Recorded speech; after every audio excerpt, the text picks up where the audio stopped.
So hello everyone. आपके लिए मैं एक बहुत ही धाकड़ सीरीज लेके आ गया हूँ, रेलवे स्पेशल, जो कि मेनली टारगेट करेगा NTPC, RPF constable, group D. और यहाँ पे हम करेंगे कॉन्सेप्ट का पोस्टमार्टम और 35 क्वेश्चन डेली करेंगे क्वांट का हम ना। और यहाँ पे क्वेश्चंस का सोर्स रहेगा एनटीपीसी, ग्रुप डी और RPF SI, RPF constable, ALP के लेटेस्ट जितने भी क्वेश्चन हुए ना सभी। चलिए आपको मैं जो है एक बार दिखा देता हूँ झलक कि क्या क्या चीज़ें हैं। यहाँ पे देख सकते हैं कि रोज़ाना आप जो है इन सारे टॉपिक से होकर गुजरेंगे और आपका जो है कॉन्सेप्ट पूरा दिमाग में छपा रहेगा। आपके मॉक में स्पीड बन जाएगी, आपके स्कोर बूस्ट होने लग जाएंगे। मतलब सभी चीज़ें हम जो है चीड़ फाड़ करेंगे कॉन्सेप्ट का पूरा। अगर कोई चीज़ आ रहा है ना वहाँ पे बहुत अच्छे से एक्सप्लेन करेंगे आपको। और बाकी आपको दिखा दे रहे हैं कि क्या क्या चीज़ें हैं।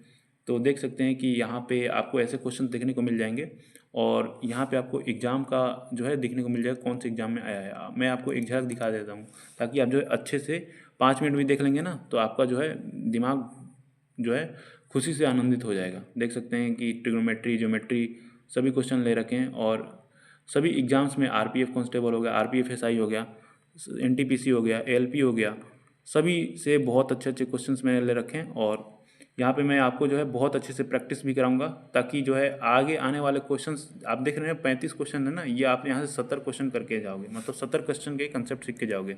चलिए चलते हैं फर्स्ट क्वेश्चन, ज़्यादा बात तो करेंगे नहीं यहाँ पे। तो यहाँ पे देख सकते हैं कि एक संख्या जब 335 और 265 के योग से विभाजित की होती है तो भागफल के रूप में 335 और 265 के बीच के अंतर का 3 गुना और शेषफल के रूप में 35 प्राप्त होता है। तो वह संख्या, देखिए ये संख्या दे रखे हैं ना, अब इसी संख्या को आपको निकालना है कि कौन जो है इसके योग से विभाजित होती है। और जो है इसके जो अंतर है ना इसके 3 गुना और जो है शेषफल के रूप में 35 प्राप्त होता है। तो सबसे पहले आपको क्या करना है कि इनका योग करना है। क्या होगा, 5 5 10 और 6 3 9 1 10 और 3 2 5 1 6। तो इसका योग 600 हो गया है ना। और इससे विभाजित किया जा रहा है तो भागफल के रूप में 335 और 265 के बीच के अंतर का 3 गुना। तो इनको अगर घटाते हैं तो कितना होगा, 0 और 7, 2 हो जाएगा, तो 2 तो जाएगा नहीं, 3 गुना क्या प्राप्त होता है, इसका जो है 3 गुना भागफल प्राप्त होता है। तो यहाँ पे आपको शेषफल भी प्राप्त हो रहा है 35। तो आपने जो है एक फॉर्मूला पढ़ा होगा, क्या पढ़ा होगा कि भाज्य बराबर भाजक गुणे भागफल प्लस शेषफल, बस और कुछ नहीं है, इसी फॉर्मूले पे है। तो आपको क्या है, ये आपका भाजक 600 है, भागफल क्या है 210 है, शेषफल क्या है 35 है। तो अगर आप इससे गुणा करते हैं तो 6 से गुणा कर दीजिए, 6 6 दूनी 12, 126 हो जाएगा, 3 जीरो हो जाएगा, यहाँ पे 35 हो जाएगा, 5 3 6 2 1 12, 635 12। देख सकते हैं कि यहाँ पे 3 जीरो होगा, हमने जीरो छोड़ दिया तो यहाँ पे एक जीरो होगा, तो आपका आंसर ये हो जाएगा। चलिए चलते हैं नेक्स्ट क्वेश्चन के पास। तो ये क्या बोल रहा है, आरुषि को किसी संख्या में 2.5 से गुणा करना था, लेकिन इसके बजाय इसने जो है इसमें 4.2 से गुणा किया। यदि उसे प्राप्त गुणनफल 65.1 था तो उसे सही गुणनफल के रूप में मान के चलिए कोई संख्या x रही होगी। देखिए भाई x तो आपका पीछे छोड़ेगा नहीं, तो उसे करना था 2.4 x से गुणा करना था, लेकिन उसने कर कैसे दिया, 4.2 से कर दिया। लेकिन उसे प्राप्त क्या हुआ, इससे इसने गुणा किया तो इसका गुणनफल इसको ये प्राप्त हुआ। तो x का वैल्यू कितना है, अगर आप करेंगे तो 65.5 4.2, ये डेसिमल से डेसिमल कट जाएगा। और जो है हम x का वैल्यू डायरेक्टली यहाँ पे पुट कर देते हैं, क्योंकि हमसे पूछा है कि भाई सही गुणनफल, सही गुणनफल तो ये है, सही गुणनफल तो ये है 2.4 गुणे 651 और 42। देखते हैं कुछ कटता है तो 6 से कट जाएगा 0.4 छक्का 24 और 7 7 9 63 2 3, तो 3 12। ऑप्शन देखते चलिए, अगर आप गुणा करें देखिए ये हो जाए, क्योंकि 2 यहीं पे मिल रही है, बाकी हम कर देते हैं। 9 चौका 36, 1 37, एक डेसिमल हो जाएगा यहाँ पे ना। आप ऑप्शन देखते चलिए, काफ़ी फ्रूटफुल रहेगा आपके लिए। अधिकतम संभव लंबाई जिसका योग जो है 5 मीटर 25 सेंटीमीटर, 7 मीटर 35 सेंटीमीटर और 4 मीटर 90 सेंटीमीटर की लंबाई को मापने के लिए किया जा सकता है। तो देखिए ये पूछ रहा है ना कि भाई मतलब HCF क्या होगा इसका, हाईएस्ट कॉमन फैक्टर जो होगा वही उसका आंसर हो जाएगा। तो देखिए यहाँ पे जो दे रखा है ऑप्शन में सेंटीमीटर में दे रखा है, सेंटीमीटर में, तो हमें चेंज भी करना पड़ेगा सेंटीमीटर में। यहाँ पे देख रहे हैं कि मीटर मीटर मीटर में दे रखा है, तो अगर आप सेंटीमीटर में चेंज करते हैं तो 1 मीटर में जो है 100 सेंटीमीटर होता है, तो यहाँ पे 5 मीटर दे रखा है तो 500 सेंटीमीटर होगा। अब 25 सेंटीमीटर भी है तो 525 सेंटीमीटर होगा, है ना। और ये कितना हो जाएगा 735 सेंटीमीटर, ये कितना होगा 400 सेंटीमीटर और 90, 490 सेंटीमीटर। अब इसका HCF क्या होगा आपको ये देखना है, और ये आपके पास कुछ ऑप्शन है, तो आप हमेशा ऑप्शन का यूज कीजिए। अगर आप 45 देखते हैं तो ये आपको जो है इसमें 9 मिलना चाहिए, मतलब 45 में 5 9 45 होता है ना, तो 9 से ये सभी कटने चाहिए। 5 2 7 5 12 यही नहीं कट रहा है, तो इसका मतलब अगर एक भी फेल होता है तो ये नहीं होगा। अगर आप 55 देख लेते हैं पहले, तो इसमें 11 शामिल है, 11 5 55, 5 11 का डिविजिबिलिटी कैसे चेक करते हैं, डिजिट का जो अल्टरनेट है इनका जो योग है और इसका अंतर अल्टरनेट का, तो 5 5 10 है और 2 8, लेकिन हमें तो 0 11 चाहिए होता है, 0 और 11 चाहिए होता है, तो यहाँ पे 8 आ रहा है, तो ये भी नहीं होगा, आपका ये भी कट गया ना, आपका ये भी कट गया। तो आपके पास 25 बचता है और 35 बचता है, तो आप सबसे आसान जो है 25 हमें दिख रहा है तो 25 से चेक करते हैं, 25 नहीं होगा तो जो है 35 हो जाएगा। 25 से काटते हैं तो कितना हो जाएगा, 25 दूनी 50 और 2 एक बार में 21 बार में कट गया।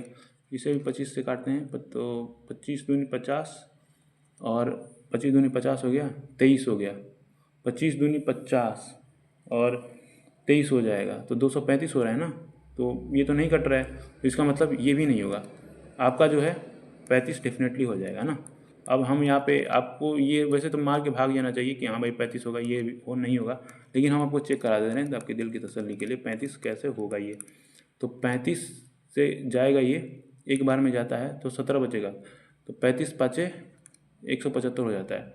अगर 35 से काटते हैं 35 दूनी 70 और 3 आता है तो एक बार में ये जाएगा, एक बार में 35। इसे 35 से काटते हैं तो एक बार में जाएगा, 14 बच रहा है, 35 चौका 140 होता है। देखिए ये सब कॉमन वैल्यू है, 35 का पहाड़ा भी आपको याद होना चाहिए। तो ये आपका जो है सभी को काट दे रहा है, इसका मतलब जो है आपका आंसर जो है 35 हो जाएगा। तो हम इन डिटेल चीज़ें लेके जा रहे हैं, तो इसीलिए आपको जो है टाइम देखने को ज़्यादा मिल जाएगा। 36 सेंटीमीटर को किलोमीटर में बदलना है, 36 सेंटीमीटर है, ये सभी ऑप्शन आपको किलोमीटर। देखिए 36 सेंटीमीटर को तो पहले आपको मीटर में बदलना पड़ेगा, तो मीटर में बदलने के लिए आपको 100 से भाग देना पड़ेगा।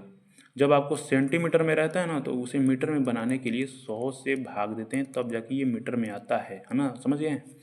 और ये तो मीटर में आ गया, अब मीटर में आ गया, लेकिन हमें तो चाहिए किलोमीटर में, तो अब हम 1000 से भाग देंगे, क्योंकि आपका जो है देख सकते हैं कि 36 बट्टा में 1 2 3 4 5, देख सकते हैं कि 5 अंक के बाद जो है डेसिमल होगा 1 2 3 4 5, तो ये यही होगा आपका आंसर।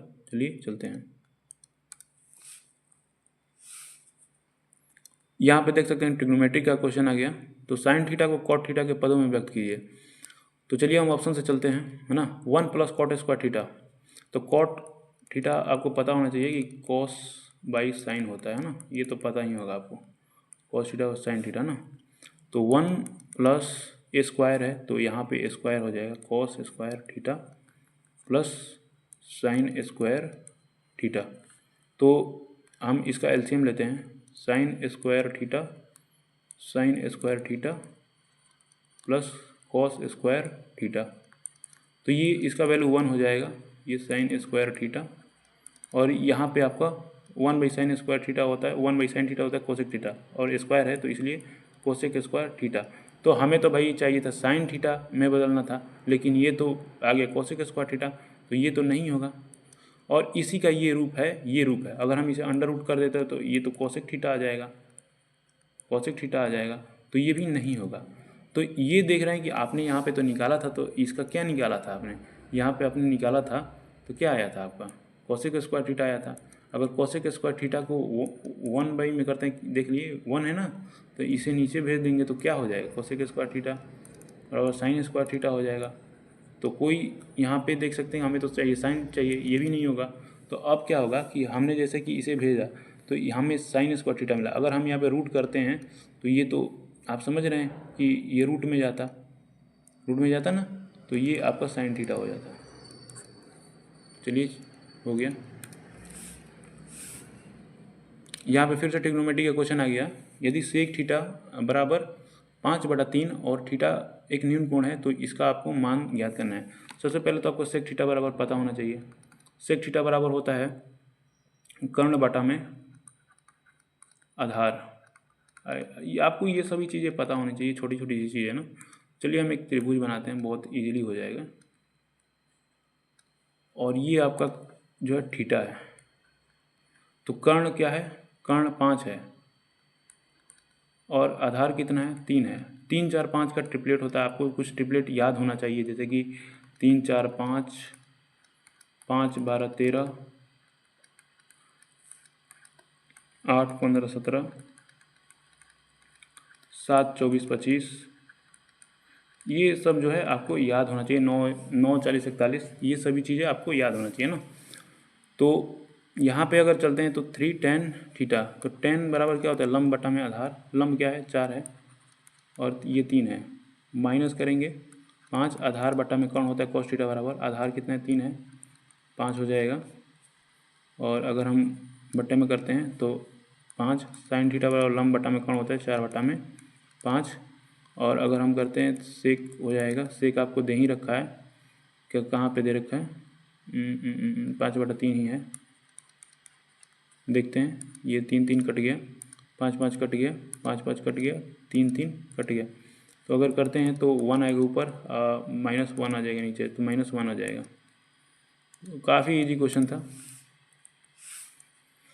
देख सकते हैं कि हाइट एंड डिस्टेंस का क्वेश्चन है। सूर्य का उन्नयन कोण 60 डिग्री से बदलकर 30 डिग्री होने पर भूतल पर स्थित किसी मीनार की छाया की लंबाई में 40√3 मीटर की वृद्धि हो जाती है, तो मीनार की ऊंचाई। देखिए यहाँ पे ये मीनार रहा होगा, ये कुछ 60 डिग्री रहा होगा इसका पहले एंगल, इसका एंगल जो है पहले 60 डिग्री रहा होगा। और ये जो है बोल रहा है कि भाई ये तो 30 डिग्री हो जा रहा है, ये 30 डिग्री। देखिए जितना छोटा एंगल होगा ना उतना बड़ा जो है एरिया कवर करेगा, और जितना छोटा एंगल रहेगा ना, जैसे 30 है तो 30 इतना एरिया कवर कर रहा है, और जो है 60 है तो आपका जो है इसके पास ही है। तो जितना बड़ा एंगल होता जाएगा पास रहेगा, छोटा वाला जो है दूर रहेगा, ये आपको याद रखना है। तो ये है 30। तो यही बोल रहा है कि भाई देख रहे हैं कि भूतल पर स्थित मीनार की छाया की लंबाई जो है इतनी वृद्धि हो रही है, 60 से 30 हो रहा है। तो ये देख रहे हैं यही जो है यही तो वृद्धि हो रहा है, 40√3 हो रहा है। तो आपको ये वैसे डायरेक्ट पता होना चाहिए कि ये जो है 2 होता है और ये 1 होता है और ये √3 होता है। लेकिन हम आपको बता देते हैं कि चीज़ें चलती कैसी है, यहाँ पे हम आपको बता रहे हैं ये। लेकिन आप डायरेक्ट याद रखिए, ये मान के चलिए यहाँ पे है, हमने बना लिया। चलिए जैसे भी बनता है कुछ उससे मतलब नहीं है। ये 60 है, ये 30 है ना। तो आपको क्या करना है, पहले देखना है कि भाई 60 वाला का क्या होता है। 60 वाला का जो रेशियो होता है ना, ये √3 होता है, तो ये 1 होता है। 30 वाला का ये होता है कि ये जो सामने वाला साइड होता है ये 1 होता है, और इसका आधार जो होता है ना ये √3 होता है। तो देख सकते हैं कि 1 का वैल्यू √3 है, तो √3 का वैल्यू कितना हो जाएगा, √3 गुणा हो जाएगा तो 3 हो जाएगा। तो इसीलिए देख सकते हैं ये टोटल 3 है, ये 1 है, तो ये कितना हो जाएगा 2, क्योंकि 3 में से 1 घट जाएगा 2। तो वही हम बोल रहे हैं कि डायरेक्ट रेशियो आप याद रखिए, क्योंकि ये सब चीज़ें आप लिखते रहेंगे तो फिर तो दिक्कत ही होगी ना। ये मिट नहीं रहा है, चलिए छोड़ते हैं। बाकी देख रहे हैं कि 2 का वैल्यू आपको दे रखा है कि 40√3 हो गया, 2 20, 1 का वैल्यू हो गया 20√3, 1 का वैल्यू कितना हो गया 20√3। तो आपको √3 का वैल्यू पूछा है, √3 का वैल्यू कितना हो जाएगा 20√3 गुणे √3, तो आपका 60 हो जाएगा। आई होप आप समझ चुके होंगे। 60।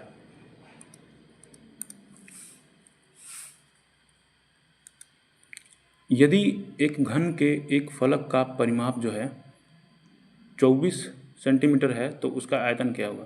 तो ये घन का जब फलक होता है ना वो वर्ग की तरह होता है, और वर्ग का परिमाप कितना होता है 4a होता है, और 4a का वैल्यू कितना दिया है 4 छक्के 24, a बराबर 6, और पूछ रहा है कि घन की जो क्या बोलते हैं आयतन है ना, तो इसका 216 हो जाएगा। देखिए आपका क्यूब जो है ना आपको 30 तक याद होना चाहिए, और जो स्क्वायर है ना वो जो है आपको 50 तक याद होना चाहिए। मैं यहाँ पे लगा दूंगा, आप याद कर लीजिएगा। बाकी देखिए यहाँ पर अगर घन बनाते हैं आप, चलिए चित्रकारी कर ही लेते हैं, अच्छा लगता है। घन बनाते हैं तो देख सकते हैं कि अगर कोई फलक ले रहे हैं, ये जो है ये इसका फलक होता है, ये फलक ले रहे हैं तो ये कैसा दिख रहा है आपको, वर्गाकार दिख रहा है, तो यही हम बोलें कि वर्गाकार होता है, बाकी तो कुछ है नहीं। चलिए चलते हैं। तो यहाँ पे देख सकते हैं मेंसुरेशन का क्वेश्चन, एक समचतुर्भुज का क्षेत्रफल ज्ञात कीजिए जिसके विकर्णों की लंबाइयाँ 12 सेंटीमीटर और 15 सेंटीमीटर है। तो यहाँ पे अगर आपको दो विकर्ण दे रखे हैं और एरिया पूछे समचतुर्भुज का, तो आपको कुछ नहीं करना है, 1/2 d1 गुणे d2, डायगोनल 1 डायगोनल 2, 1/2, डायगोनल 1 कितना है 12 है, ये 15 है, 2 छक्का 12, 15 छक्का 90, आपका आंसर आ गया। बाकी हम कुछ चीज़ें बताएंगे भाई, पोस्टमार्टम कैसे होगा आखिर। ये रहा आपका समचतुर्भुज। अब समचतुर्भुज की प्रॉपर्टी ये होती है कि सभी भुजाएं जो है आपस में बराबर होती है, मतलब ये ए है, ये ए है, ये ए है, ये ए है, तो इसका परिमाप अगर पूछ देगा आपसे, परिमाप समचतुर्भुज का, तो 4a हो जाए। ये जो है आपको सिमिलर प्रॉपर्टी शो करता है स्क्वायर की तरह। अगर हम इसी में थोड़ा सा और ऊपर जाना चाहते हैं कि भाई ये जो है विकर्ण हो गया इसका, और ये जो है इसका विकर्ण हो गया, तो ये जो है ना एक दूसरे को 90 डिग्री पे बाइसेक्ट करती हैं। ये 90 हो जाएगा, ये 90 हो जाएगा, ये 90 हो जाएगा, ये 90 हो जाएगा, और ये जो है विकर्ण जो है देख सकते हैं समद्विभाजित करता है। ये मान के चलिए इसका लंबाई जो है 16 है, तो ये 8 हो जाएगा, ये 8 हो जाएगा। इसे भी ये बाइसेक्ट करती हैं, वर्टेक्स को भी बाइसेक्ट करती हैं, वर्टेक्स को भी बाइसेक्ट करती हैं, वर्टेक्स को भी बाइसेक्ट करती हैं। बाकी तो कुछ है नहीं, चलिए चलते हैं। तो ये देख सकते हैं ज्योमेट्री का क्वेश्चन है, संलग्न आकृति में एल एम के समांतर है, ये जो है इसके समांतर है, तो इसका मान क्या होगा। देखिए सबसे बहुत बढ़िया से हम प्रॉपर्टी एक्सप्लेन करेंगे ना, यहाँ पे लाइन एंड एंगल आपका ज्योमेट्री क्या खत्म हो जाएगा। ये है आपका ये रेखा और ये है ये एक दूसरे के पैरेलल हैं, और हम इनका नाम दे देते हैं कि भाई ये है एम है, ये है एन है, और ये एक दूसरे के पैरेलल हैं, और ये जो है ये काट रहा है। पर एक मिनट, इसको थोड़ा सा इससे कर लेते हैं, ये जो है इसको काट रहा है, और यहाँ पे हम इसको नाम दे लेते हैं, ये कोण 1 है, कोण 2 है। आप खुद से क्वेश्चन करेंगे, देखिएगा ना, 4 है, और ये 5 है, ये 6 है, ये 7 है, ये 8 है। कलर थोड़ा सा चेंज करेंगे यहाँ पे। तो देखिए अगर हम बात करें तो यहाँ पे संगत कोण जो है ना, ये 1 और ये 5 एक दूसरे के बराबर होंगे। यहाँ पे हम संगत कोण लिख रहे हैं, संगत कोण जो है 1 और 5, कोण 1 बराबर कोण 5। और कौन सा संगत कोण है, आप देख रहे हैं कि ये 2 है और ये 6 है, कोण 2 और कोण 6 जो है बराबर हैं।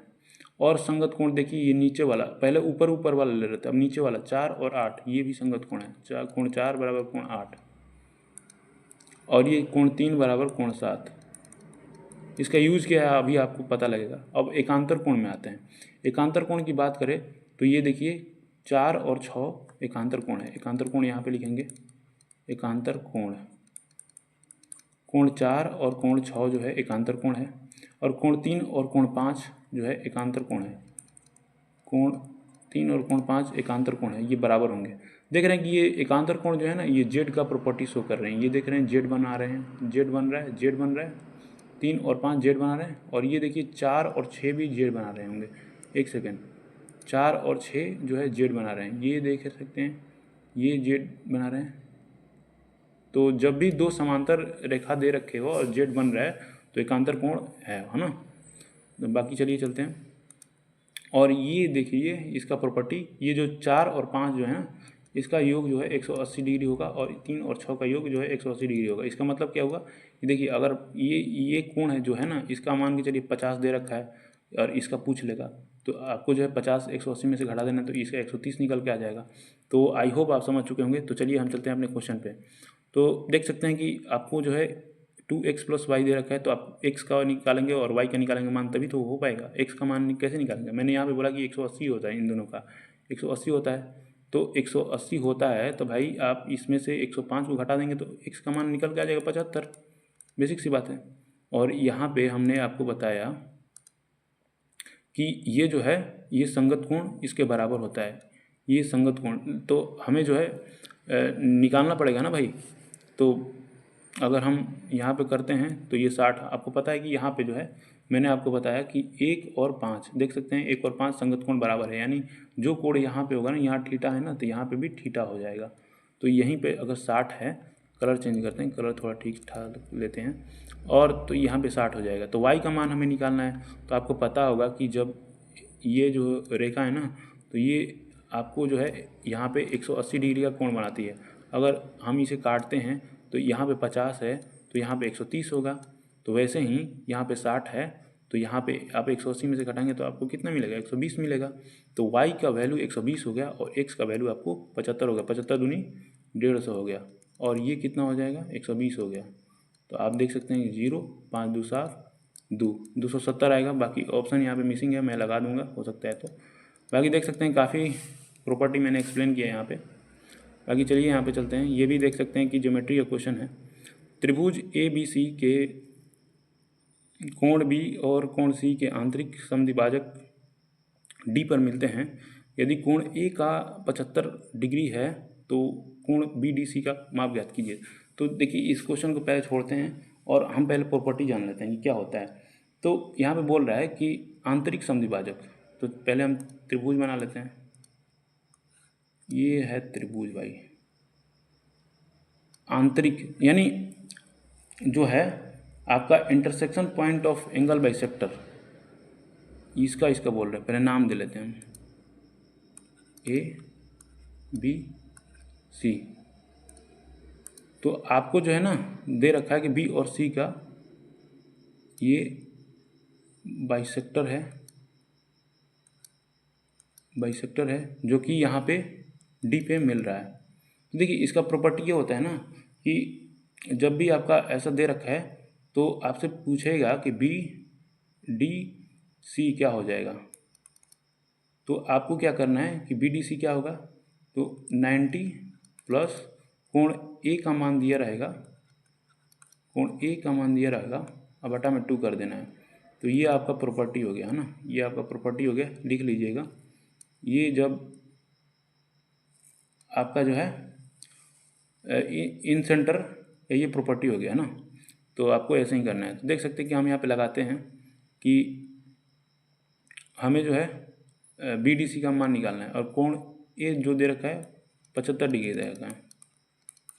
तो 2 करेंगे, 90 प्लस 37.5 5 7 9 3 12 127.5। तो देख सकते हैं कि यहाँ पे 127.5 आपका आंसर हो जाएगा। कहाँ पे? ये हो जाएगा।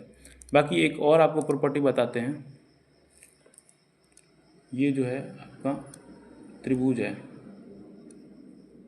और इसको भुजा को जो है 1 मिनट ABC, ये एक्सो सेंटर का प्रॉपर्टी है आपको, मतलब बाह्य केंद्र शायद बोलेंगे ना, पता नहीं, हिंदी में पता तो नहीं है, लेकिन हाँ ये एक्सो सेंटर का जो है आपका है। अगर ये इसका जो है यहाँ पे मिलता है तो आपका इसका प्रॉपर्टी बता रहे हैं BDC। तो आपसे पूछ रहा है कि BDC क्या है, और यहाँ पे दे रखा है वो कुछ कोण थीटा, एक्सो सेंटर है ना, पता नहीं हिंदी में आप क्या बोलते हैं, मुझे ध्यान नहीं आ रहा है। BDC पूछ देगा आपको, तो 90 माइनस हो जाएगा कोण थीटा दे रखा है, मान के चलिए θ/2, चाहे कोण A/2 है ना। तो इसे भी आप नोट कर लीजिए। ध्यान पे नहीं आ रहा है यार, क्या बोलते हैं। तो चलिए यहाँ पे भी एक ज्योमेट्री का क्वेश्चन है। दी गई आकृति में रेखाएं AB और CD रेखा FG के समांतर हैं। ई रेखा ये है, और देखिए बेसिकली कुछ है नहीं, यहाँ पे आपको फिगर दे रखा है तो इसी से काम करना है, उससे मतलब है नहीं कि आप पढ़ते जाएं। मैंने जो अभी लाइन एंड एंगल बताया ना उसी पे प्रॉपर्टी है। आप देख सकते हैं कि अगर कंस्ट्रक्शन करते हैं, इसमें आपको कंस्ट्रक्शन करना पड़ेगा। आप ऐसे लेके आते हैं तो मैंने बोला था ये जो नीचे वाला है ना, नीचे वाला मैंने बोला था ना संगत कोण में, ये नीचे वाला नीचे वाले के बराबर हो जाएगा, नीचे वाला नीचे वाले के बराबर हो जाएगा, तो ये हो जाएगा 95।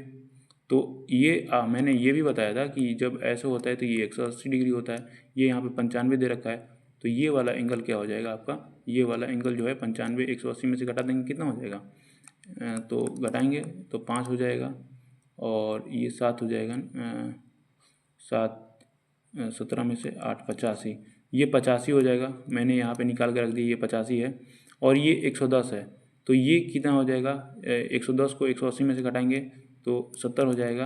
तो 70 85, और आपको पता है कि तीनों कोणों का योग 180 डिग्री होता है, पहले 85 और 70 जोड़ के और हम घटा देंगे 815, ये 155, 155 को 180 में से घटा देंगे, बेसिक सा क्वेश्चन था 5, और ये 7 हो जाएगा 2 25, आपका 25 आंसर हो जाएगा।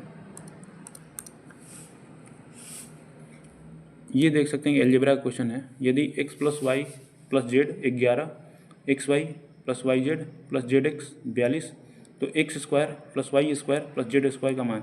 देखिए जब भी आपको जो है दो इक्वेशन और 3 वेरिएबल दे रखे हैं, मतलब इक्वेशन क्या है, इक्वेशन ये है, एक इक्वेशन ये है और एक इक्वेशन ये है, ये दो आपको इक्वेशन दे रहा है। वेरिएबल क्या है, एक्स है वाई जेड है, यानी 3 है, तो हमें एक वेरिएबल को जो है जीरो करना पड़ेगा। मतलब अगर जो है एक फालतू वेरिएबल दे रखा है ना, उसको हम जीरो करेंगे। तो हम मान के चलिए हम जेड को जीरो कर लेते हैं, जेड को हम जीरो कर लेते हैं, तो जेड जीरो हो जाएगा, जिसमें जेड है वो जीरो कर देगा जेड। तो अब हमारा सवाल क्या बन गया है, एक्स प्लस वाई बराबर 11, एक्स वाई बराबर 42, आपको निकालना क्या है, x square plus y square बराबर व्हाट।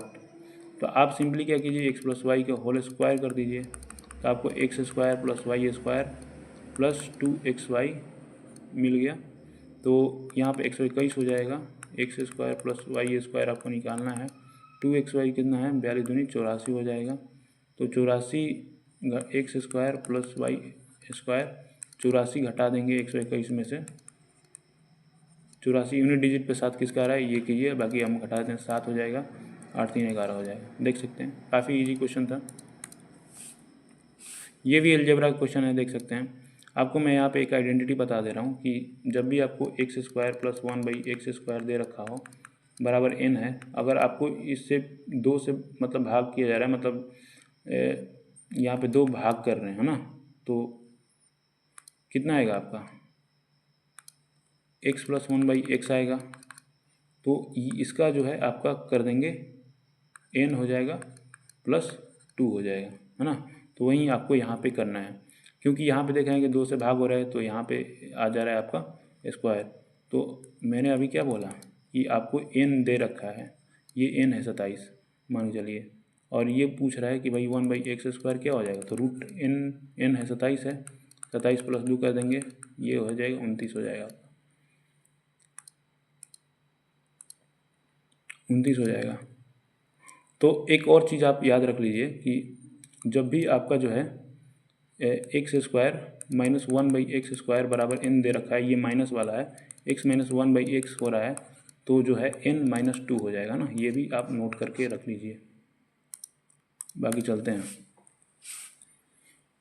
तो अच्छा एक चीज़ और बता दे रहे हैं, अगर आपको मान के चलिए मिल जाएगा, तो x प्लस 1/x बराबर n दे रखा है, एक्स स्क्वायर प्लस 1/x², जिसको नहीं पता है उनके लिए n स्क्वायर माइनस 2, और अगर x माइनस 1/x दे रखा है n x square plus 1/x²,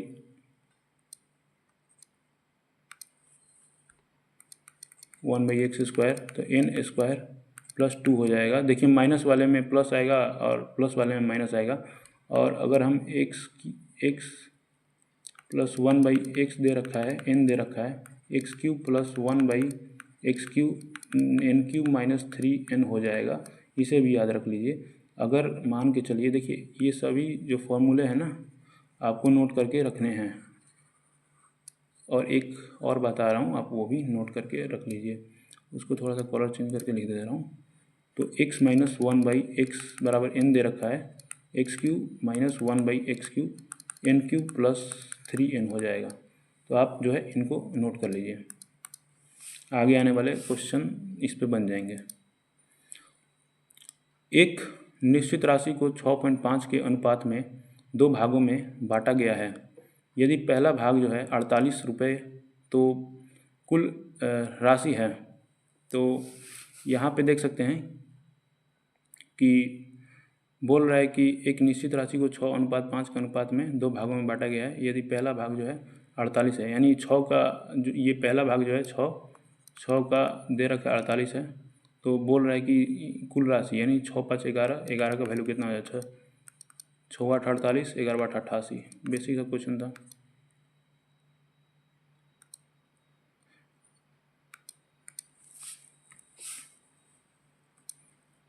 यदि 6, 18 और 39 और समानुपात में है तो x का मान ज्ञात कीजिए। बहुत ही बेसिक सा क्वेश्चन है। अगर आपका आता है ना कि समानुपात में है तो x का ऐसा 4 वैल्यू दे रखा है, तो आपको कुछ नहीं करना है, 6/18 बराबर में और ये दोनों का इधर ऐसे कर देना है, तो 36 18 हो जाएगा और x बराबर 39 या 117 होता है। बाकी और सारी चीज़ें फॉर्मूले में रिवाइज करा देता हूँ आपको। अगर पूछे तृतीय अनुपाती पूछ ले, तृतीय अनुपाती पूछ ले, मान के चलिए a b c d कुछ नंबर है, तो तृतीय अनुपाती पूछ ले तो आपको क्या करना है, b स्क्वायर बाई a आपका हो जाएगा, है ना फॉर्मूला। अगर चतुर्थ अनुपाती पूछ ले, चतुर्थ अनुपाती पूछ ले, अनुपाती पूछ ले तो बी सी बाई ए हो जाएगा, बी सी बाई ए हो जाएगा। अगर मध्य अनुपाती पूछ ले, मध्य अनुपाती, अनुपाती भाई हिंदी हिंदी पे मत जाना, तो ये हो जाएगा आपका, जो संख्या रहेगा ना उसका आपका हो जाएगा रूट में। देख सकते हैं कि एक थैले में जो है 12, 13, 11 के अनुपात में भिन्न प्रकार के पुराने सिक्के हैं, जिनके मूल्य क्रमशः 3 रुपये, 4 रुपये और 5 रुपये है।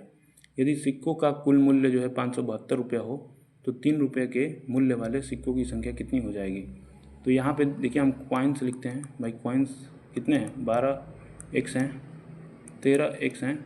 हम इसका शॉर्ट अप्रोच भी आपको बताएंगे, 11 एक्स हैं और इनका वैल्यू क्या दे रखा है, मतलब कितने इनका वैल्यू है, 3 है इसका वैल्यू, इसका 4 है, 4 रुपये का है, 5 रुपये का है। तो इसका टोटल वैल्यू निकालेंगे तो 36 एक्स हो जाएगा, 13 का 52 एक्स हो जाएगा, 11 55 एक्स हो जाएगा ना। तो आपको टोटल जोड़ना है, क्योंकि इसका जो है टोटल ही दे रखा है, 5 2 7 6 13, 5 5 10 3 13 1 14, 143 एक्स। तो इसका वैल्यू दे रखा है 572। देख रहे हैं कि अगर 3 किस में गुना करने पे यूनिट डिजिट 2 आ रहा है, 4 में ही होगा तो गुणे 4 हो जाएगा। तो आपसे क्या पूछ रखा है, 3 रुपये के मूल्य वाले सिक्कों की कुल संख्या कितनी हो जाएगी। 3 वाले कौन है, ये हैं 12 एक्स हैं, तो बच्चों का 48 हो जाएगा, ये देख सकते हैं। ये बाकी एक और अप्रोच हम आपको बताते हैं कि ऐसे क्वेश्चन जब है ना, थोड़ा सा ऑब्जर्व कीजिएगा कि क्या पूछ रहा है आपको। 3 रुपये वाला पूछ रहा है, 3 रुपये वाला यहाँ पे है, ये पहला रेशियो है इसका, तो भाई इसी का मल्टीपल तो आएगा। देख सकते हैं कि मल्टीपल कौन सा है, ये नहीं है, 12 का मल्टीपल ये नहीं है, ये नहीं है, यही तो है। तो ऐसे क्वेश्चन में देख सकते हैं कि टाइम बचा सकते हैं आप। बाकी यहाँ पे चलते हैं, 7250 की पूंजी के साथ एक व्यवसाय शुरू करता है और 3 महीने बाद 20,000 के रूप में ए के साथ जुड़ जाता है। ए द्वारा व्यवसाय शुरू करने के 1 वर्ष बाद लाभ को ए और बी के बीच जो है 8:9 के विभाजित होता है, तो बी का योगदान ज्ञात कीजिए। देखिए सबसे पहले हम आपको कॉन्सेप्ट बताते हैं। जब भी आए ना, क्या बोलते हैं, पार्टनरशिप का क्वेश्चन है ना, तो पार्टनरशिप का जब भी क्वेश्चन है ना, तो एक ही चीज़ पे ख़त्म होता है, ये प्रॉफिट बराबर इन्वेस्टमेंट इनटू टाइम। बस ये फॉर्मूला आप जो है रख लीजिए। आपसे कुछ भी पूछे, जैसे कि यहाँ पे क्या पूछ रहा है कि कुछ भी मान के चलिए पूछ लेता है, इन्वेस्टमेंट पूछ लेगा, इन्वेस्टमेंट, तो प्रॉफिट बटा में टाइम हो जाएगा। अगर आपसे टाइम पूछ ले तो टाइम बराबर प्रॉफिट बटा में इन्वेस्टमेंट हो जाएगा ना। तो आप इसे जो है याद कर लीजिए। तो ए है और बी है, दो साझेदार हैं। ए ने जो है इतना 7250 पूंजी लगाया अपना भाई साहब, एक व्यवसाय शुरू किया, और 3 महीने के बाद बी साझेदार में ए से जुड़ जाता है, तो इसने जो है एक राशि लेके जुड़ गया ना। ए द्वारा व्यवसाय शुरू करने के 1 वर्ष बाद, 1 वर्ष यानी 12 महीनों के लिए हम यहाँ पे टाइम जो है मल्टीप्लाई करते हैं। तो क्या बोल रहा है, और ये जो है 3 महीना बाद आया है, 3 महीना बाद आया है, तो 1 साल में कितना बचा इसके पास, 9 बचा है ना। तो क्या हो रहा है कि ए और बी के प्रॉफिट जो है, प्रॉफिट यहाँ पे लिख रहे हैं, और यहाँ पे इन्वेस्टमेंट था आपका, तो 8-9 हो रहा है लाभ। तो पूंजी में बी का योगदान, तो पूंजी पूछ रहा है भाई इन्वेस्टमेंट कितना था इसका, तो जितना करता है ना आप काट सकते हैं, है ना। 4×3=12, तितरी का 9, तो इतना ही कटा। तो हमें क्या करना है कि भाई हमें तो इन्वेस्टमेंट निकालना है। हमने अभी बोला कि प्रॉफिट बराबर इन्वेस्टमेंट इंटू टाइम होता है, और जब इन्वेस्टमेंट निकालेंगे तो क्या हो जाएगा, प्रॉफिट ऊपर हो जाएगा और टाइम नीचे हो जाएगा। तो आपको यही करना है, ये प्रॉफिट जो है ऊपर चला जाएगा 8, और ये जो है आपका जो भी है मामला ये आ जाएगा, और ये 9 ऊपर चला जाएगा, 3x आ जाएगा। आप देख सकते हैं कुछ कट रहा है तो कटा दीजिए, तितरी का 9, अब बाकी 4×2 8, अगर कट रहा है यहाँ से तो 2×3 6, और 2×4 12, 2×2 4, 1×2 5 10, तो x बराबर क्या हो जाएगा, जिसका इनो डिजिट 5 आएगा, सब में 0 आ रहा है, नहीं होगा। 5×3 15, 3×2 6, 4×3 12, तितरी का 9, 1 10, 10 265, 10 265 आ रहा है, कितना आ रहा है भाई, एक सेकेंड, गुना करने में गलत हो गया होगा, देख लीजिएगा कहीं पे। ए और बी एक कार्य को क्रमशः 40 दिन और 60 दिन में पूरा कर सकते हैं। वे कुछ दिनों के लिए एक साथ कार्य करते हैं और बी कार्य छोड़ देता है। यदि ए शेष कार्य को 10 दिनों में पूरा करता है तो ज्ञात कीजिए कि बी ने कितने दिनों तक कार्य किया। देखिए ए और बी कुछ लोग हैं, 40 दिन और 60 दिन में करते हैं। इनका एलसीएम लेंगे आप 120, तो इसका एफिशिएंसी आ जाएगा 3, इसका 2 आ जाएगा। तो बोल रहा है कि भाई वे कुछ दिनों के लिए एक साथ कार्य करते हैं और बी कार्य छोड़ देता है।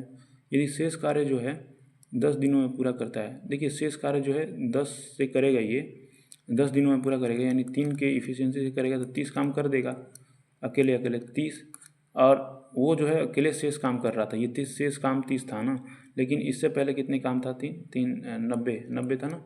तो ये 90 काम जो है दोनों लोग मिल के कर रहे होंगे, 3×2 5 यानी 18।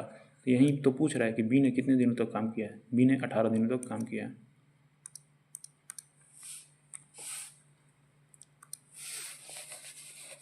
रजनी मोहन से 25% कम काम करती है और मोहन रिजवान से 20% ज़्यादा काम करता है।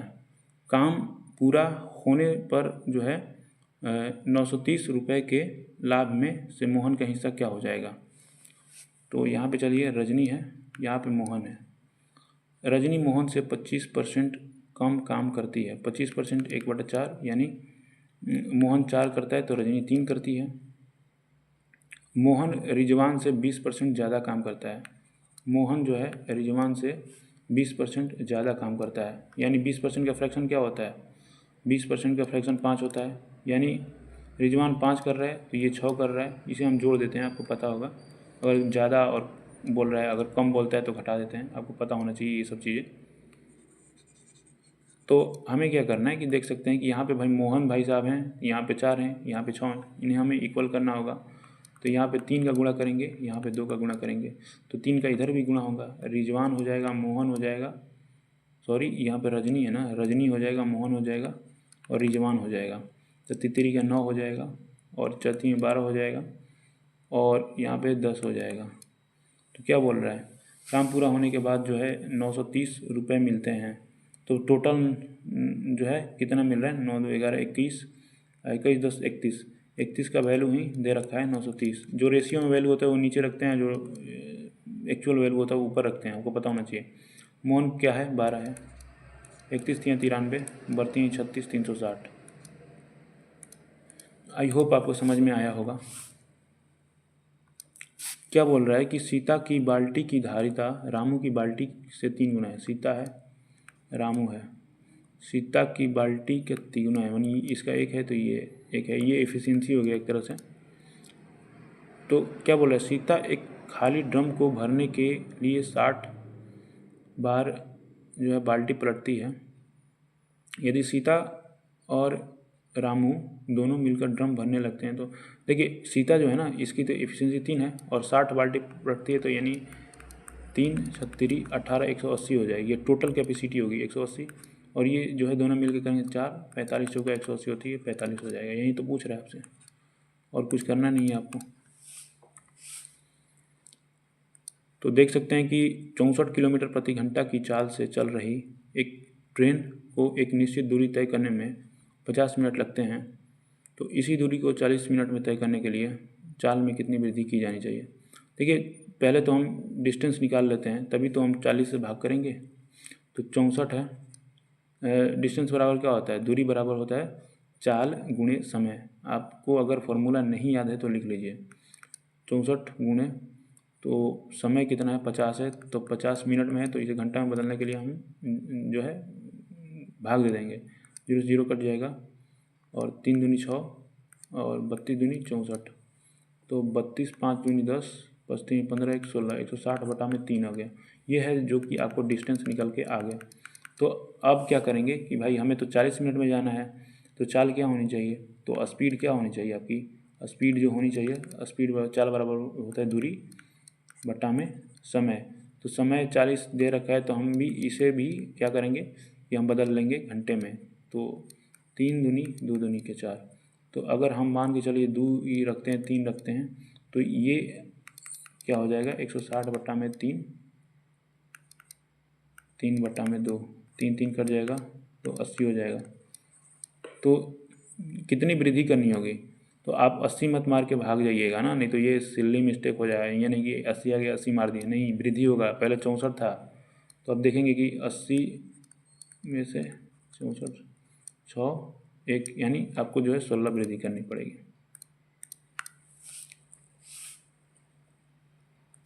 यहाँ पे देख सकते हैं कि एक व्यक्ति जो है 64 किलोमीटर प्रति घंटा की गति से साइकिल चलाकर हॉस्टल से कॉलेज 11 मिनट की देरी से पहुँचता है। यदि वह 30 किलोमीटर प्रति घंटा की गति से साइकिल चलाता है तो 8 मिनट जल्दी पहुँच जाता है। तो हॉस्टल और कॉलेज के बीच की दूरी ज्ञात करें। देखिए, कब भी ऐसा क्वेश्चन आता है ना, तो आपको क्या करना है कि S1 गुणे S2, S1 माइनस S2 गुणे टाइम गैप कर देना है आपको, है ना, टाइम गैप। तो S1 कितना है 24 है, S2 कितना है 30 है, इसका गैप कितना आ जाएगा 24 से 6 आ जाएगा।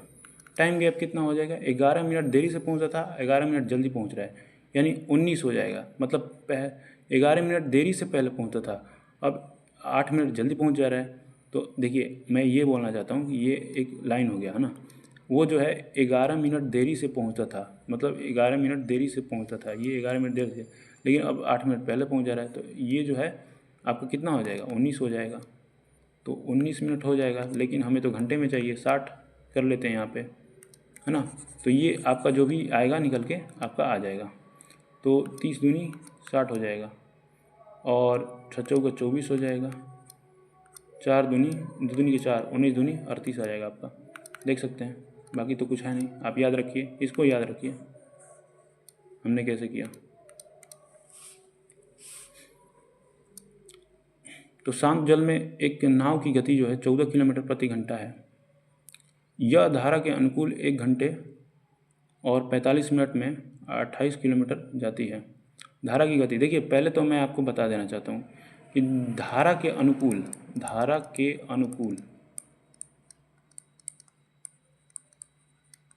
देखिए कोई बोट की चाल बी है और कोई स्ट्रीम की चाल एस है, मतलब धारा की प्रवाह एस है, तो धारा के अनुकूल जाता है ना तो बोट और स्ट्रीम की जो है चाल जुड़ जाती है, और धारा के प्रतिकूल बोलते हैं ना, धारा के प्रतिकूल, तो बोट और स्ट्रीम की जो है ये घट जाती है। तो यही बताना चाहता था, बाकी तो कुछ है नहीं। तो शांत जल में एक नाव की चाल जो है आपको बी बराबर दे रखा है 14 है, और यह धारा के अनुकूल जो है 1 घंटे 45 मिनट में जो है 28 किलोमीटर जाती है। तो डिस्टेंस ऊपर रहेगा, जैसे कि डिस्टेंस ऊपर है, टाइम बराबर निकालते हैं ना, टाइम बराबर क्या होता है, डिस्टेंस अपॉन चाल, समय बराबर में दूरी बट्टा में चाल, है ना। तो चाल क्या हो जाएगा, चाल आपका हो जाएगा, प्रतिकूल में चल रहे हैं ना, सॉरी अनुकूल में चल रहा है, धारा के अनुकूल में चल रहा है, बी प्लस एस मैंने अभी बताया। तो आप पुट कर दीजिए, टाइम कितना है आपके पास, 1 घंटा 45 मिनट। तो हम इसको भी घंटा में बना लेते हैं, 45 मिनट 60, आपको पता है कि कैसे चेंज करते हैं ना। और डिस्टेंस कितना है आपका, 14 है, कितना है, 1 सेकेंड, 28 है, 28 है। तो बी कितना है, 14 है, बोट का स्पीड 14 है। स्ट्रीम को आपको याद करना है ना, स्ट्रीम जो है यहाँ पे आ गया, तो यहाँ पे 15 3 45 चौके 60, अगर 4 3 7 बट्टा में 4 हो जाएगा, 28 हो जाएगा, 14 प्लस एस हो जाएगा, 7 चौक 28 हो जाएगा, 4 चौक का 16 हो जाएगा, 14 प्लस एस इधर आ जाएगा, 14 प्लस एस इधर आ जाएगा, तो 14 16 एस बराबर जो है 2 आ जाएगा, क्योंकि 14 जाकर इधर घट जाएगा। तो चलिए चलते हैं। 2400 के 12% में क्या जोड़ा जाए कि योग जो है 5400 के 18% के बराबर हो जाए। 2400 के 12% में क्या जोड़ा जाए, देखिए 2400 है के 12% में मान के चलिए x जोड़ रहे हैं, और जो है ये रिजल्ट इसका 5400, यही तो पूछ रहा है आपसे, चलिए कर दीजिए, कुछ होगा नहीं, ये इधर कट जाएगा, और बच्चों का 48, 12 दूनी 24, 4 28 प्लस x 18 चौक 72, 18 5 90 97, x बराबर क्या हो जाएगा, ये आएगा इधर घट जाएगा इसमें, है ना, 4 हो जाएगा।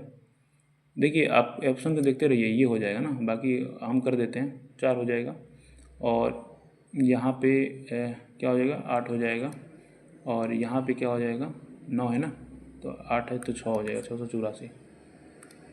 बेसिक सा क्वेश्चन था बिल्कुल। तो इसे हटाते हैं, क्या बोल रहे हैं कि एक आदमी जो है ना, बिग मार्ट से में चीनी पर 10% की छूट मिली, जिससे उसे 225 रुपये में 25 केजी चीनी अधिक खरीदने की अनुमति मिली। चीनी का रियायती मूल्य और प्रति किलोग्राम चीनी का वास्तविक मूल्य। देखिए अगर 10% छूट मिल रहा है तो वो कितना खरीद पा रहा है, 25 केजी ज़्यादा खरीद पा रहा है। अगर मान के चलिए 100% ही छूट मिल जाए, वो फ्री में सामान कितना लाता है, 250 केजी, कितना ला पाता। तो यही तो पूछ रहा है कि रियायती मतलब जो छूट मिला है ना उसका मूल्य कितना है। तो देखिए ये रहा है उसका प्राइस 225, ये 250 केजी, तो 1 केजी का कितना आ जाएगा, आप करेंगे तो कितना आ जाएगा। तो मान के चलिए अगर आपको दिक्कत हो रहा है तो, क्योंकि ये तो पैसे में आएगा आंसर, देख रहे हैं कि ये पैसे में आंसर आ रहा है, तो ये रुपये में है, तो इसमें 100 का गुणा कर देंगे, क्योंकि 1 रुपये में 100 पैसा होता है, तो आप निकाल सकते हैं ऐसे इजीली। 25 25 9 225 होता है, यानी 90 पैसा किस में आ रहा है, 90 पैसा इसमें आ रहा है, तो ये कर सकते हैं। बाकी जो दूसरा है वो भी बता दे रहे हैं, ये तो रियायती मूल्य था, जो छूट मिला वो वाला मूल्य था। प्रति किलो चीनी का वास्तविक मूल्य क्या था, देखिए हमें तो 25 केजी छूट मिलता था, कितने में मिलता था, 250 केजी पे, लेकिन हमें तो 25 केजी छूट नहीं चाहिए, तो हमें क्या करना है कि भाई वास्तविक मूल्य निकालना है, तो 25 घटा देंगे इसमें, तो 225 ही आएगा, और 225 रुपये दे रखा है, तो 225 में 225 करेंगे तो 1 किलोग्राम प्रति केजी आ जाएगा ना चीनी, हाँ, तो ये हो जाएगा आपका 1 रुपये प्रति केजी। तो देखिए बेसिक सा क्वेश्चन था, इसीलिए मैंने दोनों वाला ले लिया था ना, आपका यहाँ पे ये वाला डाउट खत्म हो जाएगा। एक व्यक्ति जो है 25 प्रति केजी की दर से आलू खरीद कर 27 प्रति केजी की दर से बेचता है। इसके अलावा एक गलत बाट का उपयोग करता है और जो है हर बार 1 केजी के बजाय 800 ग्राम देता है। उसका देखिए, हम इसका कंसेप्ट आपको बहुत ही अच्छे तरीके से एक्सप्लेन करके बताते हैं ना। देखिए, डिसऑनेस्ट वाला है, आपको जो है नीचे जो है दुकानदार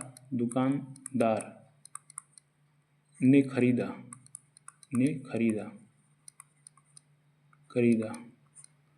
ग्राहक को बेचा, ऊपर बटा में होना चाहिए ग्राहक को बेचा, है ना।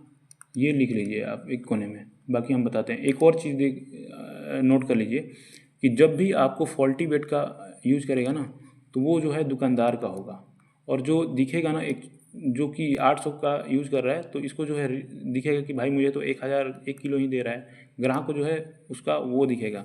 लेकिन फॉल्टी जो है ना, वो दुकानदार को दिखेगा। आपको तो पता है कि हाँ भाई मुझे तो 1000 ग्राम मिल रहा है, लेकिन ये दुकानदार जानता है कि नहीं भाई हम तो 800 ग्राम दे रहे हैं। तो यहाँ पे ये देखना है, जो फॉल्टी है ना, वो दुकानदार के नीचे लिखा जाएगा। तो चलिए चलते हैं, इस पे बैठाते हैं। हम क्या बोल रहे हैं कि एक व्यक्ति जो है 25 प्रति केजी की दर से आलू खरीद कर 27 केजी की, मतलब ये दुकानदार है 25 केजी से खरीदता है। दुकानदार क्या बोले हम, नीचे लिखा जाएगा, और 27 जो है ऊपर लिखा जाएगा। फिर गुणा होगा, फिर यही चीज़ चलता रहेगा। ये दुकानदार नीचे चलेगा और ग्राहक को बेचा वाला ऊपर चलेगा। तो क्या होगा कि और हर बार 1 केजी के बजाय जो है 800 ग्राम। तो अब मैंने बोला कि भाई जो फॉल्टी वेट है ना, ये नीचे रहेगा, और जो रियल वेट है उसका ये ऊपर रहेगा। तो आपको जो है काट कर देना है, और यहाँ पे अगर करते हैं 2 5 10, 50 25, 2 चौका, तो देख सकते हैं कि 27 आ गया, और ये 5 का 20। ये जो है आपका किसका रेशियो है, ये SP/CP का। तो इसी पे तो निकालते हैं हम लोग प्रॉफिट लॉस। 7 है, 7 प्रॉफिट है 20 पे, 100 पे कितना हो जाएगा, 20 बचे 7 बचे 35। आपका आंसर आ गया। आपको समझ में आया होगा, आई होप। आपको ऐसे ही लगाना है ना अप्रोच। 2 3 5 7, 2 3 3 5 7 9, ये दे रखा है माध्यिका और बहुलक निकाले, ठीक है। तो माध्यिका देखिए, माध्यिका अगर आपको निकालना है ना, तो आपको माध्यिका को पहले जो डेटा दे रखा है ना, उसको असेंडिंग ऑर्डर में जो है लगाना पड़ेगा, यानी कि जो वैल्यू है छोटे से लेके बड़े से लगाना पड़ेगा इसमें। तो 2 है सबसे छोटा, देख लेना है भाई, बहुत बार छोड़ जाता है ये ना। 2 कितने बार है, 2 बार है, 1 2 3, 3 जो है 3 बार है, 3 3 बार है। 4 है क्या, 4 नहीं है। 5 जो है 2 बार है, 5 जो है 2 बार है, 5 जो है 2 बार है। 7 जो है 2 बार है, 7 जो है 2 बार है, और 9 है 1 बार। तो ये जो है ना, आप जब इसे सजा लेंगे तो इसका जो बीच का वैल्यू है ना, वही होगा इसका मीडियन। कितना है, 1 2 3 4 5 6 7 8 9 10, 1 2 3 4 5 6, 2 2 4 2 6 2 8 2 10। ये एक बार काउंट कर लीजिए या कीजिए ना, नहीं तो छूट जाता है। तो बीच में क्या होगा भाई, तो 1 2 3 4, 3 इधर से होगा, 4 इधर से होगा, और बीच में ये दोनों बच जाएंगे। देख सकते हैं 4 इधर से हो जाएगा ना। और जब विषम रहता है ना, तो आपको एक ही वैल्यू मिलेगा यहाँ पे देखने के लिए। तो 5 3 8 हो जाएगा, और आप जो है 2 से भाग कर दीजिए, तो कितना हो जाएगा, 4 हो जाएगा। ये आपका मीडियन हो गया। और अगर हम बात करें क्या बोलते हैं बहुलक का, तो बहुलक जो है 3 होगा। तो 3 क्योंकि ज़्यादा बार आ रहा है, बहुलक का मतलब क्या होता है, जो ज़्यादा बार रिपीट हो डाटा में। तो 4 और 3 हो जाएगा, आपका ए ही हो जाएगा आपका आंसर। तो देख सकते हैं क्या पूछ रखा है, माध्यिका और बहुलक। माध्यिका जो है आपका 3 है, 4 है और 3 है। 3 और 4 मत मार दीजिएगा, क्योंकि फ्लो में कभी हो जाता है। क्या बोल रहा है कि यदि 24 पेन का क्रय मूल्य जो है 18 पेन के विक्रय मूल्य के बराबर है, तो देखिए 24 का CP जो है ना 18 SP बराबर है। तो SP/CP क्या हो जाएगा, SP की जगह पे जो है आपका 24 आ जाएगा, CP की जगह पे 18 आ जाएगा। तो यहाँ पे देख सकते हैं कि कितना हो जाएगा, 38 का 24, 36 18, 3 दूनी 6, 4 दूनी 8। प्रॉफिट कितना हो रहा है, एक प्रॉफिट हो रहा है 3 पे। 1/3 का फ्रैक्शन आप लिख लीजिएगा, काफ़ी बार रिपीट होता है, 33.33।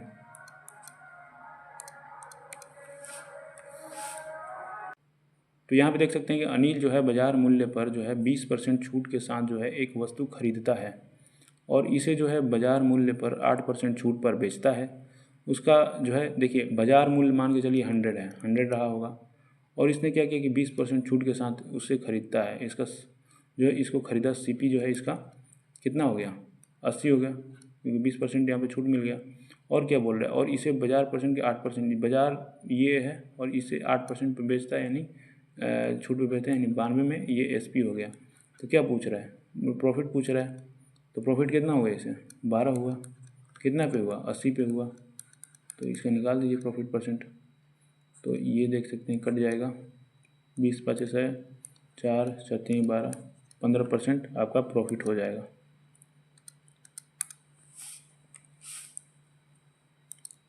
क्या बोल रहे हैं, कोई राशि जो है साधारण ब्याज के कितने प्रतिशत की दर पे 12 वर्ष में 2 गुनी हो जाएगी। देखिए एक राशि रही होगी, एक जो कि प्रिंसिपल है, ये जो है कितनी हो जा रही है, 12 वर्षों में 2 गुनी हो जाएगी, यानी ये अमाउंट हो गया। यहाँ पे आपको जो है देख सकते हैं कि कितना आपको देखने को मिल रहा है, एक एसआई देखने को मिल रहा है, और कितने वर्षों में, 12 वर्षों में। तो देखिए आपको जो है एसआई बराबर पीआरटी पता होगा, प्रिंसिपल होता है, रेट होता है, टाइम होता है बटा में 100। तो एसआई कितना है, 1 है, पी कितना है, 1 है, आर कितना है नहीं पता है, निकालना है, टी कितना है, 12 है, 100 है। तो आप देख सकते हैं कि क्या है कि आर अगर इधर रहेगा तो 100 तो ऊपर जाएगा और ये 12 नीचे आ जाएगा। 3 चौका 12, 25 चौका 100, तो 3, तो यहाँ पे लिख देते हैं 3 आर बराबर हो जाएगा 3 8 1 है ना, 8 3 के 24 25, ये हो जाएगा आपका आंसर। तो एक निश्चित राशि पर जो है 5% प्रति वर्ष की दर से चक्रवृद्धि ब्याज और साधारण ब्याज का अंतर जो है 1 रुपये है। देखिए ये यहाँ पे स्पेसिफाई नहीं किया है 2 वर्ष का अंतर है या कितने वर्ष का है, लेकिन हाँ ये 2 वर्ष का है। अगर स्पेसिफाई नहीं किया है तो 2 वर्ष का है, क्योंकि देखिए पहले वर्ष में तो एसआई और सीआई दोनों जो है बराबर ही रहते हैं, दूसरे वर्ष में जो है अंतर होता है। तो आपको एक फार्मूला पता होना चाहिए, D2 बराबर CI और SI का 2 साल का डिफरेंस है, D2 का मतलब 2 साल का डिफरेंस। तो यहाँ पे फार्मूला लिखिए P into r by 100, r जो है रेट है इसका स्क्वायर, और एक आप लिख लीजिए 3 साल का भी है ना, जब CI और SI का 3 साल का डिफरेंस पूछे, P आर बाई 100 सेम ही रहेगा, बाकी यहाँ पे बदल जाएगा स्क्वायर, 300 प्लस आर बाई जो है 100 हो जाएगा। तो ये जो है आप नोट कर लीजिए ना। तो हमें इसका यूज करना है, तो हम यहाँ पे यूज करते हैं, कितना है D2 कितना है, D2 आपका 1 रुपया है, 1 रुपया है, और P हमें ज्ञात करना है, P ज्ञात करना है, और R कितना दे रखा है, 5 दे रखा है, 100 का होल स्क्वायर 5 20, स्क्वायर करेंगे 20 का तो 400 हो जाएगा, P बराबर कितना हो जाएगा, 400 हो जाएगा। तो चलिए देखते हैं नेक्स्ट क्वेश्चन में। तो यहाँ पे देख सकते हैं कि 36 लड़कों और उनके प्रोफेसर की औसत आयु जो है 18 वर्ष है। यदि हम प्रोफेसर को छोड़ दें तो जो है औसत जो है 17 वर्ष हो जाता है। तो प्रोफेसर की आयु क्या, देखिए एक तो आपका है सिंपल मेथड कि आप ऐसे करें, 36 लड़के हैं और एक प्रोफेसर है, तो यानी कितने हो गए, 37 हो गए। 37 औसत आयु कितना है, 18, तो 18 सत्ते 126 होता है ना, 12 हासिल हो जाएगा, 18 3 54, 4 2 6, यानी 6 6 6 हो जाएगा। अब क्या, यदि हम प्रोफेसर को छोड़ दें, यानी 37 थे अब 36 हो जाएंगे, 36 हो जाए तो 17 हो जाता है, तो 17 छक्का 102, 10 हो जाएगा हासिल, 17 3 51, 61 हो जाएगा, तो 4 है और ये है 5 54। देखिए ये तो एक मेथड हो गया, 54 आपने निकाल दिया। लेकिन एक और मेथड जान लीजिए कि हम इसे रिवर्स करते हैं। मान के चलिए कि हमारे पास जो है अब अध्यापक जो है हम लाते हैं, जैसे कि यहाँ पे जो है हमारे पास 36 लड़के हैं जिनकी औसत आयु जो है 17 वर्ष है। अब एक अध्यापक आता है जिससे उसका औसत आयु 1 वर्ष बढ़ जाता है, हम ऐसे रिवर्स करते हैं ना। तो देखिए कितना आसानी से बन जाएगा। तो हमें औसत लिख लेना है कि भाई हमारे पास जो है 17 था, 36 लड़कों का औसत आयु 17 था, एक अध्यापक आ रहा है, यानी प्लस कितना लेके आ रहा है, एक ज़्यादा लेके आ रहा है, एक ज़्यादा लेके आ रहा है, 36 से 37 हो रहा है, मतलब एक जो है 37 लोगों में बटेगा, तो जो है 37 लोग जो हैं एक एक लेके आ रहे हैं, इसका मतलब ये हो जाएगा। अब जोड़ दीजिए, 7 7 14, 3 1 4 1 5, तो ऐसे भी कर सकते हैं ना, काफ़ी शॉर्ट अप्रोच है। बाकी देखते हैं। तो ये है लास्ट क्वेश्चन, और यहाँ पे देख सकते हैं कि प्रायिकता का क्वेश्चन है। दो पासे एक साथ फेंके जाते हैं, उन पर आने वाली संख्याओं के योग को लिख लिया जाता है, तो योग 12 आने की प्रायिकता क्या है। देखिए, जब एक डाइस होता है ना, डाइस होता है, इस पर क्या क्या चीज़ें आ सकती है। एक आ सकता है, दो आ सकता है, तीन आ सकता है, चार आ सकता है, पाँच आ सकता है, छः आ सकता है, यहीं आ सकता है ना, यहीं आ सकता है। 6 पॉसिबिलिटी बनती है कि भाई आपका इसमें से कोई भी आ सकता है ना। तो यहाँ पे क्या बोल रहा है कि योग 12 आने की और दो पासे फेंके जा रहे हैं। तो यहाँ पे हम एक बार इरेज करते हैं। तो ये डाइस 1 है, डाइस 1 है, और ये डाइस 2 है। यहाँ पे 1 से 6 आ सकते हैं, यहाँ पे 1 से 6 आ सकते हैं, यानी 6 पॉसिबिलिटी इसके हो गए और 6 पॉसिबिलिटी इसके हो गए, यानी 6 गुणे 6 टोटल पॉसिबिलिटी हो गए, 36 हो गए। अब हमें क्या बोल रहा है कि जो है इन पे योग जो है 12 आना चाहिए। भाई हम मैक्सिमम यहाँ पे कितने ले सकते हैं, डाइस 1 में 6 ले सकते हैं और 6 ले सकते हैं, तभी तो 6 6 12 आ जाएंगे। तो यहाँ पे तो हमें एक ही पॉसिबिलिटी देखने को मिल रहा है। तो हमारा क्या होता है, प्रोबेबिलिटी बराबर होता है फेवरेबल आउटकम बटा में टोटल आउटकम। तो हमारा एक ही पॉसिबिलिटी बना, यानी एक हो गया फेवरेबल आउटकम, हम लिख दे रहे हैं फेवरेबल आउटकम बटा में टोटल आउटकम, है ना। तो आप इसे नोट कर लीजिए। तो एक पॉसिबिलिटी बना फेवरेबल का मतलब क्या होता है, जो हमारा पॉसिबिलिटी बना वो, और टोटल कितना था 36 था, 1/36 आपका आंसर आ जाएगा ना। बाकी ये क्वेश्चन पिछले मॉक में भी मैंने डिस्कस किया था, वो भी देख सकते हैं आप, है ना। बाकी आई थिंक अब ख़त्म हो गया। तो यहाँ पे आपका सेशन एंड होता है, और आप बताइए कि आपको कैसा लगा। तो यहाँ तक आपने वीडियो देखा है तो बहुत कुछ आपने सीखा होगा, और आई होप कि आपको अच्छा लगा होगा। अगर ये सेशन आपको अच्छा लगा तो आप कमेंट कीजिए कि हाँ भाई आगे भी ऐसे कंटिन्यू रखिए। और बाकी ये PDF आपको जो है मैंने एक नया टेलीग्राम चैनल बनाया है, यहाँ पे आपको मिल जाएगा ना, यहाँ पे मैं डाल दूँगा, तो आप यहाँ से डाउनलोड कर सकते हैं इस PDF को। तो चलिए मिलते हैं नेक्स्ट वीडियो में, तब तक के लिए बाय एंड टेक केयर।